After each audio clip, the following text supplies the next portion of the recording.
different casus belli to go to war. We'll see. Parthian tactics. So we are very light and heavy cav and skirmish focused here. We have faster marches. Now, I'm not sure what is meant by screen. Heavy infantry screen +5. I'm assuming that would be like a screen of troops in front of your main army or something like that.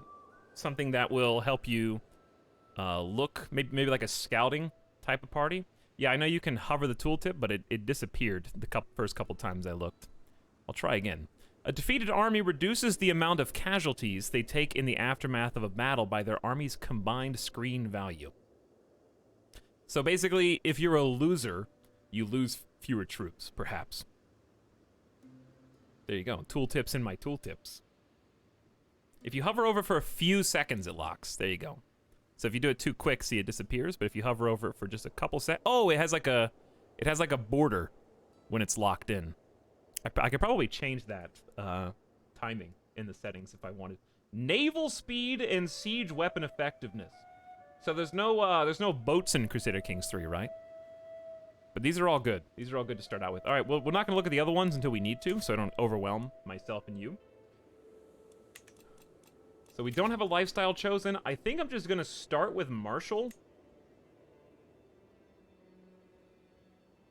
No lifestyle chosen. Okay. Well, how do I... Ooh, I can reset perks. All your perks are refunded. You gain 100 stress critical levels. This can only be done once a lifetime. Oh, that's hilarious. 100! In the previous game, anything above, like, 2 stress was like, uh-oh. I think they totally revamped the stress system, though, which is probably good. Actual midlife crisis. So we can focus on either strategy, authority, or chivalry. Luck can win a duel, a fool can win a battle, it takes more to win a war. Focusing on strategy will give you extra martial, and more XP. Dread. What is dread?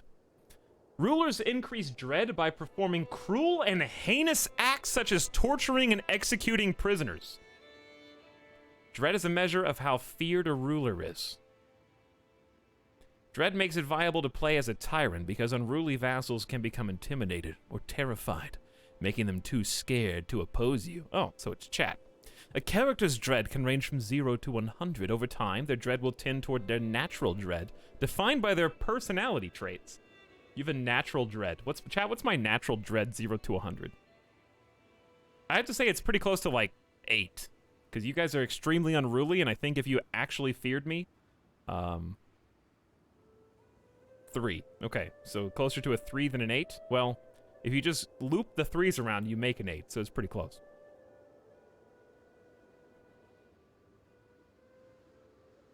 By the way, hi Winterman, thank you for the sub, and thanks for all the insane gift subs and bits again earlier, chat. Control measures the grip the government has on the population of a county, useful for collecting taxes from the holdings, okay? I remember this. This is basically just a different way to do... When you take over... Basically, when you conquer somewhere new, you don't have complete control exerted over... you kind of have soft control of the territory.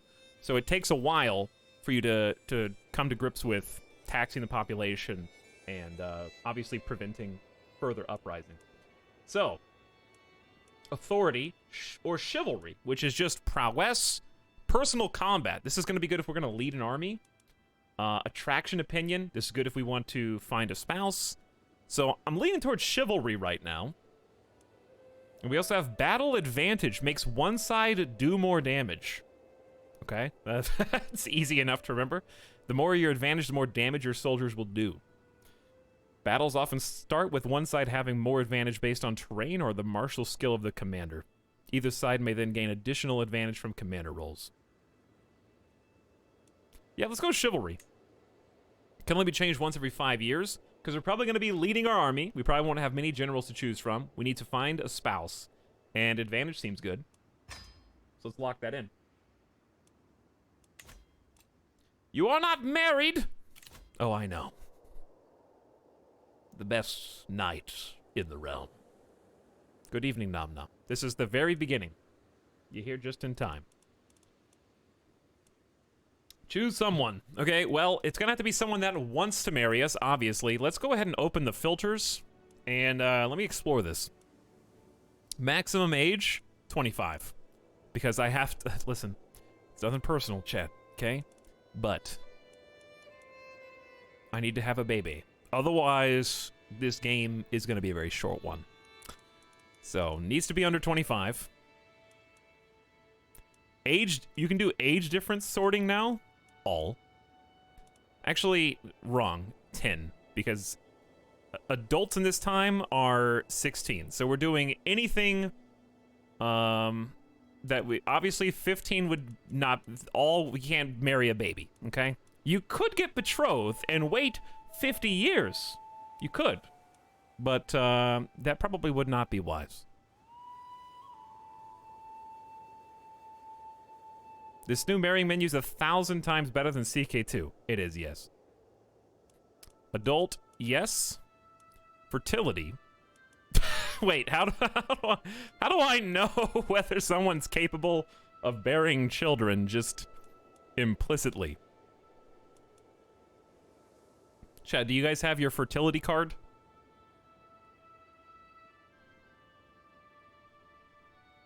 Magic. Well, I guess I'll choose this. Health. I guess healthy. Religion. Probably want to keep it united right now. So that's going to lower things. We are sua minusco pagan. Culture. What is my exact culture? Ostiak. I guess it doesn't matter. As long as they're the same sua minusco, I don't think they probably care. Picky Etal. Dude, I'm a leader of a chiefdom in a county. Traits all. You can sort by inheritable now? Wow, that's pretty powerful. So if you want to pick certain traits that, like if you want only someone that has one good inheritable trait for your next child, we can just sort by that just implicitly in the game. Do you want to form an alliance with your marriage? Too bad, because nobody wants to get married to you. Prestige, nobody that is higher rank than me. Ruler, landed would be cool, too bad. Dynasty, doesn't matter. Claims, a claim would be good. Show characters if they have, oh, no claims. Okay, so we just gotta do this the old-fashioned way. Chat, these are the options. There are 4 choices. Chieftain Uchva of Tartus could invite any of these 4 lucky contestants to be the new queen.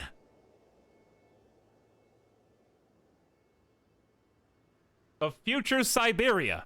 So picky, Etal. I'm not being picky, but I'm not gonna throw a dart at the board. Okay?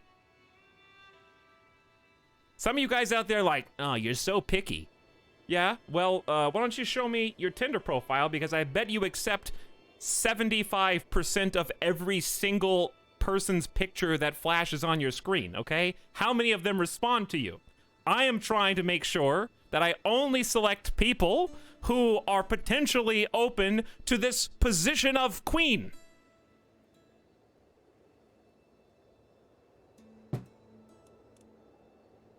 No need to get personal. All right. First, Peksheka. Wandering, dishonorable ravener. Excuse me?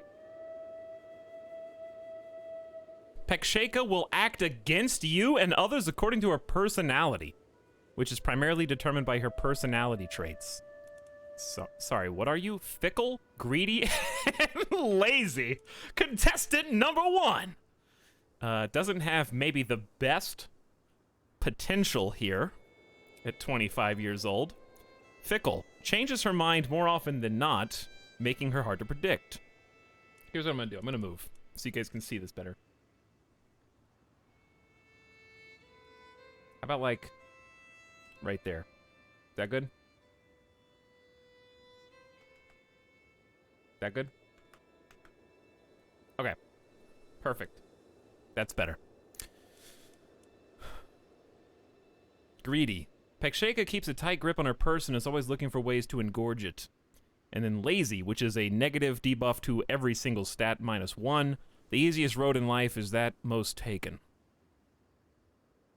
But is quick and homely.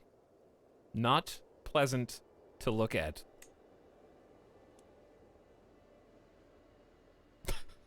It's a big belly frog. Use a hook. You do not have an available hook. What, excuse me, is a hook? A hook is a general term for a relationship between characters where one can get the other to do their will. Weak hooks and strong hooks. Hooks can be used to force through many interactions, for example, marriage proposals and feudal contract changes. Like, I would assume...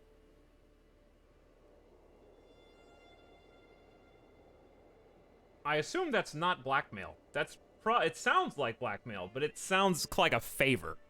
Feudal contract changes sounds like a favor from the last game, but that might be different. Is it blackmail? Blackmail gives hooks. Okay, maybe it's blackmail. Interesting. How do I go back? B. Hey, it's the same hotkey. Just wanted to check. Ruzava. 22 years old, also lowborn. Honest. That's a good start. Values truth and sincerity. Diplomacy +2, intrigue down, so can't use subterfuge quite as much. Wrathful. You know, that's fair. We're going to be at war for a period of time. And trusting. Also a diplomacy buff. Now, interestingly, I assume it's the same in CK3. Who you choose to marry is important because it will basically add to your available stats. So one of the things that you would like to do is try and find someone who's going to complement maybe areas that you're weak or embolden you where you're strong, and Ruzava seems like a really good choice. Sponsored by viewers like Error. Darn error. Gonna have to fix that. So if you look at my character, we have a terrible diplomacy score, but a really good martial. And Ruzava has good diplomacy, so that helps compensate for my lack of diplomacy, and also augments my martial. She's even better than I am in matters of war and maybe even conscription. I don't know how we gather soldiers at this point. I assume all men of fighting age are going to fight, just default. And stewardship, really good at managing the realm. Absolutely no intrigue, so we're not going to be good at plotting. And she's not very book smart, but that's okay because I have a 12 in learning, so I can make up the difference in that. So it looks like we're going to be a really good combo. I don't think I even need to look at the other two. The only reason you might look at Ashava is because that 16 stewardship is really high. Scaly. Ashava is covered in patches of scaly skin. Fertility -20%. We got some new status effects. This trait is congenital.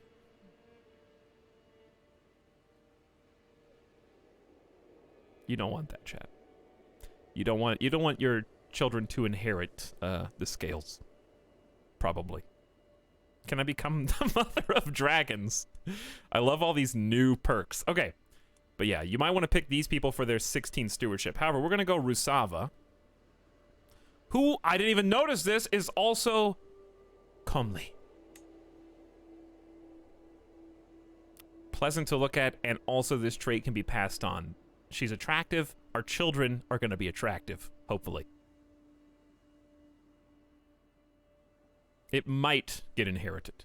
Underlined. +1 diplomacy also helps with fertility and attraction opinion. Will accept +56.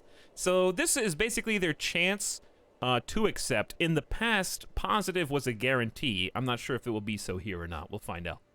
But she is marrying up. It's a +60. Like, if I wasn't a person of some influence or power, she's suggesting that I'm not good enough for her. So she's in a different league, is what she's saying. Except I happen to be a chief at the time, so she'll make an exception for me.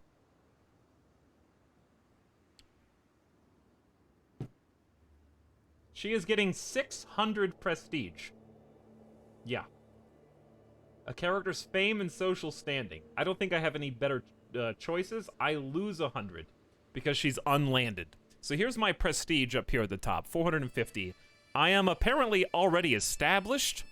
The second level of fame. The next level is distinguished. Look at these tool. Hang on, how deep does the rabbit hole go, chat? I have to find out.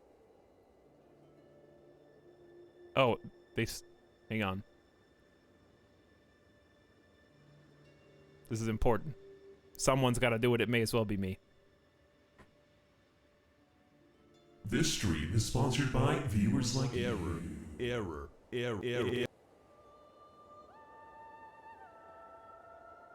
Someone had to have... There is no limit. No limit to my ignorance. I am allowed to go as deep down the rabbit hole as I want. I'm not trying to crash the game, I promise. I just wanted to see how many boxes could be opened simultaneously. Can you go backwards? It just... They're gone. Like that. Stack overflow. And you don't have to even click X out of them. So, good job. What were we looking at? Oh, prestige. So you got a progress bar, 0 of 1,000 fame. So prestige is, if I'll just let the game tell you, but prestige is effectively, first of all, we have a measurement as to how well known we are to maybe surrounding people of power. But more importantly, we're going to be able to spend prestige on various perks, bonuses, I assume. Otherwise, there wouldn't be a number, and Crusader Kings 2 had plenty of them, but we'll get to that. So we're going to be able to use that prestige to either get certain favors, maybe call different people to court, or perform different events when we get the event pop-ups, which would be hilarious if we got 2 hours into the stream and I haven't even unpaused. I am just totally smitten by all the new menus, tooltips, UI, and how much easier this is so far.